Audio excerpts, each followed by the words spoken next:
এত জোরে গাড়ি চালাস, তোর মাথার হেলমেট কো? আরে ব্যাগে কি? স্যার ব্যাগে 2 লাখ টাকা।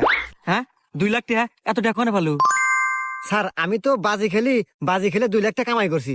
স্যার চাইলে আপনি বাজি খেলতে পারেন, খেলে লাখ টাকা কামাই করতে পারেন। হাট, আমি হলো পুলিশ, আমি বাজি টাজি খেললা? স্যার ভাইবে দেখেন, বাজি জিততে পারলি 1 লাখ টাকা। হ্যাঁ 1 লাখ টাকা? শালা চাকরি রে পাইলে 8,000 টাকা মাসে। আচ্ছা ক কি বাজি? স্যার কালকে এই জায়গাতে আমি আইসা আপনার গালে একটা চোয়ার মারমু। চোয়ার মারার পর আপনার শরীর পুরো লাল হয়ে যাবো। আর যদি লাল না হয় তাহলে আপনি 1 লাখ টাকা জিতবেন। হ্যাঁ আচ্ছা ঠিক আছে, যা আমি বাজি ধরলাম, যা।